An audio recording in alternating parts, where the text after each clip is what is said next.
السلام علیکم۔ کہانی گھر میں خوش آمدید۔ آج کی کہانی کا نام ہے فارم ہاؤس کا راز۔ پال کرسی پر بیٹھا ایک فائل کے مطالعے میں مصروف تھا کہ ٹیلی فون کی گھنٹی بجی۔ اس نے ریسیور اٹھایا تو دوسری طرف اس کا دوست جوزف تھا۔ جوزف، آج کیسے تمہیں میری یاد آ گئی؟ اس نے ہنستے ہوئے کہا۔ دوسری طرف سے جوزف نے بھی ہنستے ہوئے کہا، تم نے کون سا مجھے یاد کر لیا؟ پال بے اختیار ہنس پڑا، پھر وہ سنجیدہ ہوتے ہوئے بولا، اچھا جو بھی بات ہے جلدی سے بتاؤ، اس وقت میں بہت مصروف ہوں۔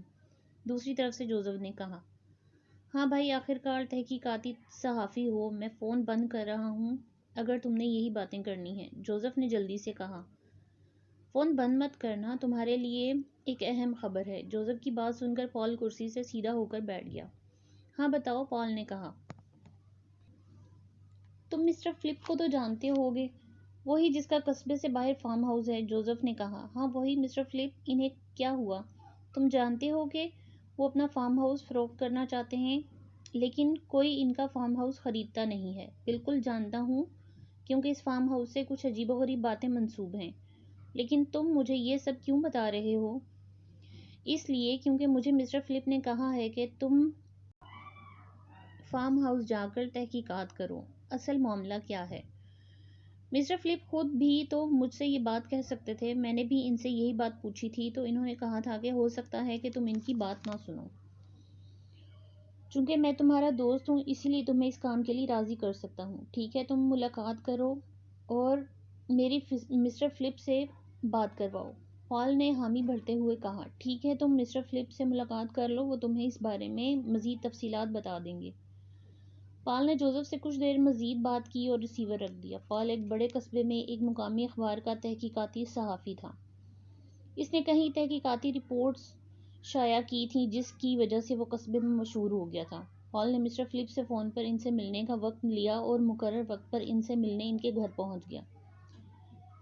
مسٹر فلپ اپنے عالیشان مکان میں تنہا رہتے تھے۔ ان کی بیوی کا انتقال ہو چکا تھا، ان کی کوئی اولاد نہیں تھی۔ مکان کی ڈرائنگ روم میں بیٹھا تھا جب مسٹر فلپ اندر داخل ہوئے۔ مسٹر فلپ نے سب سے پہلے پال کا شکریہ ادا کیا کہ وہ ان سے ملنے آیا۔ کچھ دیر رسمی گفتگو کے بعد وہ مطلب کی بات پر آ گئے۔ مسٹر فلپ نے پال سے کہا، جیسے کہ تم جانتے ہو، میرا فارم ہاؤس شہر سے باہر ہے۔ کتنا وسیع ہے یہ فارم ہاؤس؟ یہ فارم ہاؤس میں نے بہت شوق سے بنوایا تھا۔ جب بھی میں شہر کی زندگی سے بیزار ہو جاتا ہوں تو اس فارم ہاؤس کی کھلی فضا میں چلا جاتا ہوں اور حشاش بشاش ہو جاتا ہوں، لیکن اب کاروبار میں نقصان کی وجہ سے میں یہ فارم ہاؤس فروخت کرنا چاہتا ہوں۔ لیکن اس فارم ہاؤس کے متعلق قصبے میں عجیب و غریب باتیں مشہور ہو گئی ہیں کہ فارم ہاؤس سے کسی کے بلند آواز میں قہقہے کی آوازیں آتی ہیں اور کبھی کسی عورت کی بلند آواز میں رونے کی۔ ان سب باتوں کی وجہ سے اب کوئی اس فارم ہاؤس کو خریدنا نہیں چاہتا اور جو دوسرے شہر سے خریدار آتے ہیں وہ بھی ان باتوں کی وجہ سے فارم ہاؤس نہیں خریدتے۔ میں چاہتا ہوں کہ تم فارم ہاؤس جاؤ اور حقیقت کا پتہ لگاؤ۔ پال نے کہا، میں خود بھی فارم ہاؤس جانا چاہتا تھا۔ مسٹر فلپ نے کہا، میں تمہیں اس کام کے لیے رقم بھی دوں گا۔ پال نے کہا، اس کی ضرورت نہیں۔ کچھ دیر مزید بیٹھنے کے بعد پال نے مسٹر فلپ کی اجازت لی اور رخصت ہو گیا۔ 3 دن کے بعد پال ضروری تیاری کے بعد مسٹر فلپ کے فارم ہاؤس پہنچ گیا۔ مسٹر فلپ نے فارم ہاؤس کی دیکھ بھال کرنے والے ملازم والٹر کو پال کو آمد کی اطلاع دے دی۔ والٹر بھی جب سے فارم ہاؤس میں خوفناک واقعات شروع ہوئے تھے، شہر میں واقع اپنے مکان میں منتقل ہو گیا تھا۔ اس سے پہلے وہ فارم ہاؤس میں ہی رہتا تھا۔ اب وہ دن میں آتا تھا اور رات ہونے سے پہلے چلا جاتا تھا۔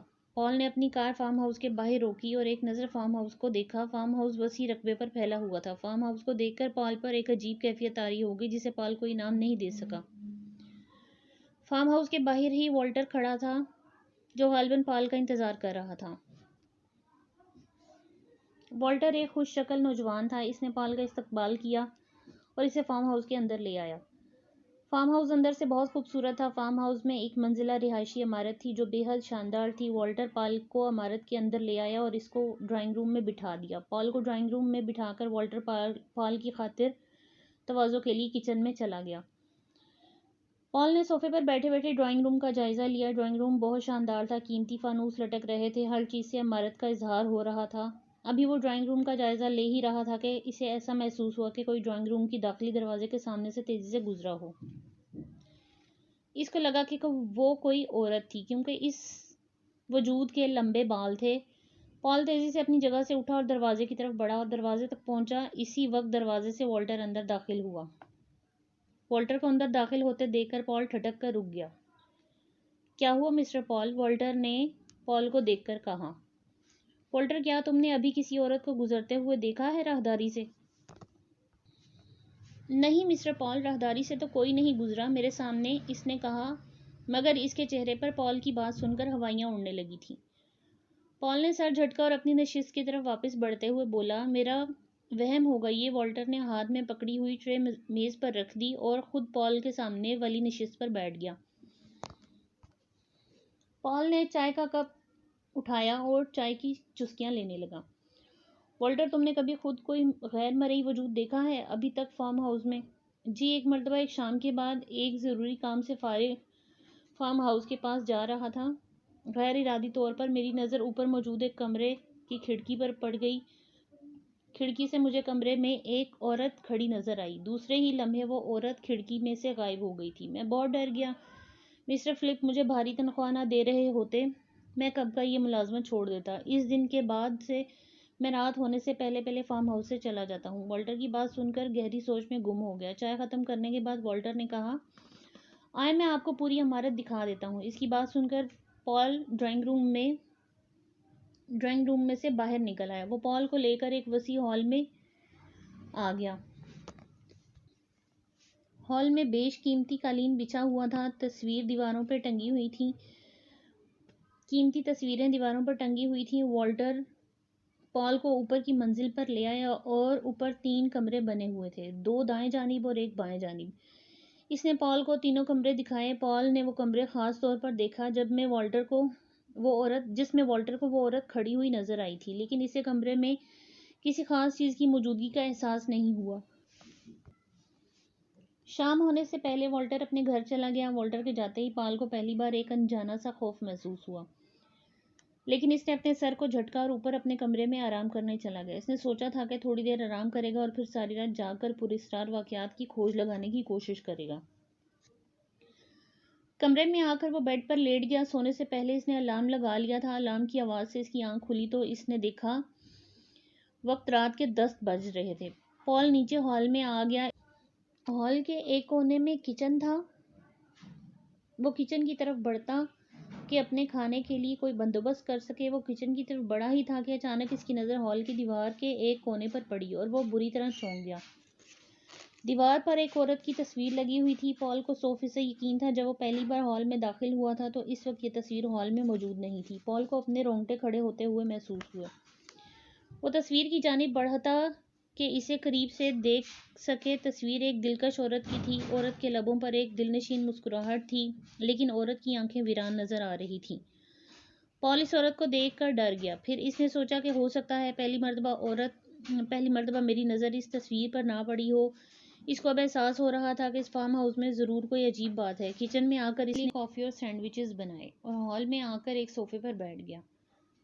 اب اس کو انتظار کرنا تھا۔ اس نے قریبی میز پر پڑا ہوا ایک فلمی رسالہ اٹھایا اور اس کا مطالعہ شروع کر دیا۔ پال رسالہ پڑھنے میں اتنا غرق ہو گیا کہ اسے وقت گزرنے کا پتہ ہی نہیں چلا۔ جب گھڑیال نے 12 بجنے کا اعلان کیا تو پال چونکا۔ اس نے سر گھما کر ادھر ادھر دیکھا اور ایک طویل انگڑائی لی۔ اس وقت اچانک بجلی چلی گئی اور ہال اندھیرے میں ڈوب گیا۔ اوہ، لائٹ کو بھی ابھی جانا تھا، اس نے بڑبڑاتے ہوئے کہا اور جیب سے موبائل نکالا اور موبائل ٹارچ کی روشنی میں کچن کا رخ کیا تاکہ موم بتی جلا سکے۔ اس نے اپنے لیے کافی اور سینڈوچز بنائے اور ہال میں آ کر ایک صوفے پر بیٹھ گیا۔ اب اس کو انتظار کرنا تھا۔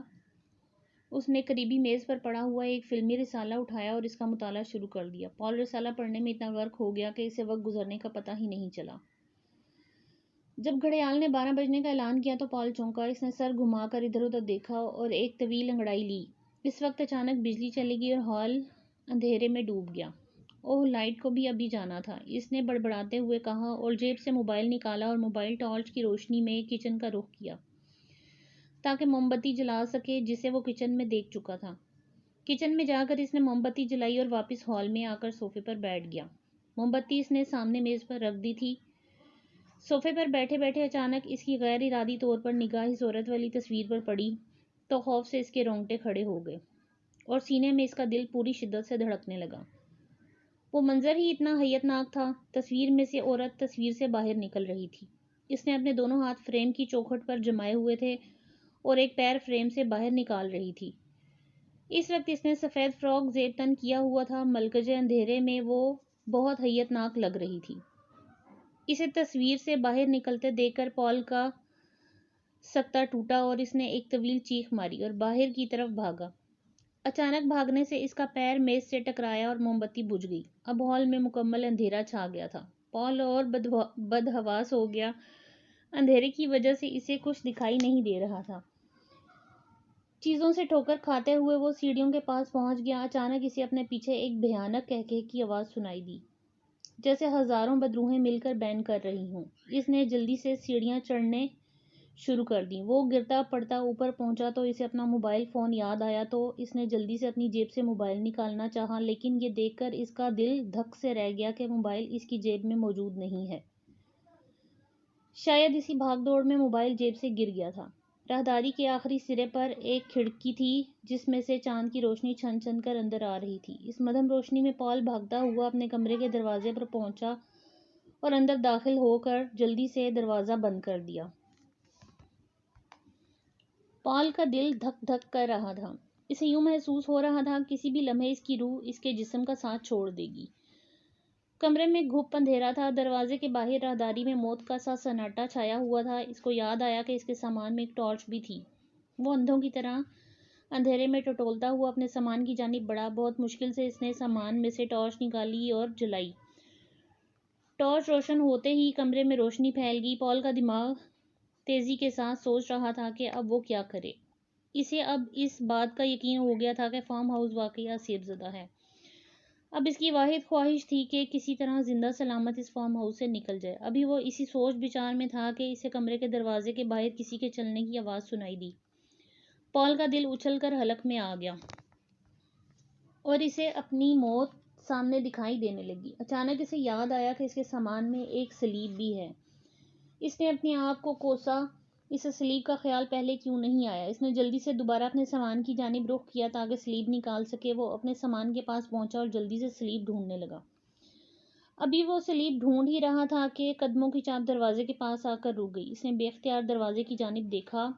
یہ دیکھ کر اس کی چیخ نکل گئی کہ دروازے سے تصویر والی عورت اندر داخل ہو رہی تھی۔ پال کو دیکھ کر اس عورت نے آسیبی قہقہہ لگایا۔ آج تم مجھ سے بچ کر نہیں جا سکتے، اس عورت نے پال سے کہا۔ آج تمہاری ادھر قبر ہی بنے گی۔ اچانک پال کے ہاتھ سلیب سے ٹکرائے اور اس نے جلدی سے سلیب نکال کر اس کا رخ اس عورت کی طرف کر دیا۔ سلیب پر نظر پڑتے ہی عورت ایک جھٹکے سے پیچھے ہٹ گئی۔ پال کو یہ دیکھ کر حوصلہ ہوا کہ وہ سلیب لے کر عورت کی طرف بڑھا۔ عورت چیختے ہوئے پال سے مزید دور ہو گئی۔ وہ سلیب کا رخ عورت کی طرف رکھتے ہوئے کمرے کے دروازے کی طرف بڑھا۔ اب وہ جلد سے جلد اس فارم ہاؤس سے نکل جانا چاہتا تھا۔ پال دروازے کی طرف بڑھ رہا تھا کہ اچانک اس کا پیر دروازے کے پاس رکھی میز سے ٹکرایا اور وہ نیچے گر گیا۔ نیچے گرنے سے اس کے ہاتھ سے ٹارچ اور سلیب دونوں گر گئے اور کمرے میں اندھیرا ہو گیا۔ عورت نے یہ دیکھ کر بھیانک قہقہہ لگایا۔ پال نے پاگلوں کی طرح ٹٹول کر سلیب ڈھونڈنے کی کوشش کی، لیکن وہ نہ جانے کدھر چلی گئی تھی۔ پال دروازے سے باہر کی طرف لپکا، جو بدحواسی میں اس کا رخ سیڑھیوں کے بجائے راہداری کی آخری سرے کی جانب ہو گیا۔ آخر راہداری بند تھی اور صرف ایک کھڑکی تھی۔ پال نے پیچھے مڑ کر دیکھا تو اسے اس کے علاوہ کوئی صورت نظر نہیں آئی کہ وہ کھڑکی سے چھلانگ لگا دے۔ اس نے کھڑکی کے دونوں پٹ کھولے اور نیچے دیکھا۔ نیچے زمین سخت تھی۔ اس وقت اسے اپنے پیچھے بھیانک قہقہہ سنائی دیا تو اس نے فوراً کھڑکی سے چھلانگ لگا دی۔ زمین پر گرتے ہی اس کا سر زمین سے ٹکرایا اور اس پر بے ہوشی طاری ہو گئی۔ بے ہوش ہونے سے پہلے اس نے دیکھا کہ وہ عورت اس کے پاس کھڑے ہو کر بلند آواز میں قہقہے لگا رہی تھی۔ اگلی صبح جب والٹر فارم ہاؤس میں آیا تو اس کی نظر پال پر پڑی، جو فارم ہاؤس کی عمارت کے پاس زمین پر پڑا ہوا تھا۔ والٹر نے جھک کر پال کا معائنہ کیا تو یہ دیکھ کر اس کے ہوش اڑ گئے کہ پال کا پورا جسم ادھیڑا ہوا ہے، جیسے اسے کسی نے بری طرح نوچا ہو۔ اس نے فوراً پولیس اور مسٹر فلپ سے رابطہ کیا۔ پولیس موقع پر پہنچی اور صورتحال کا جائزہ لیا۔ مسٹر فلپ بھی فارم ہاؤس پہنچ گئے اور انہوں نے پولیس کو ساری صورتحال بتائی کہ انہوں نے پال کو فارم ہاؤس کے واقعات کی تحقیقات کے لیے بھیجا تھا۔ پولیس نے لاش کو تحویل میں لے لیا اور فارم ہاؤس کا جائزہ لیا۔ پولیس نے فارم ہاؤس کو سیل کر دیا۔ پولیس نے پال کے قتل کی کافی تحقیقات کیں۔ انہیں پال کے قتل کی وجہ معلوم نہیں ہو سکی۔ انہوں نے آخرکار اس کیس کی فائل بند کر دی۔ فارم ہاؤس آج بھی بند ہے اور فارم ہاؤس کا راز کوئی بھی نہیں جان سکا۔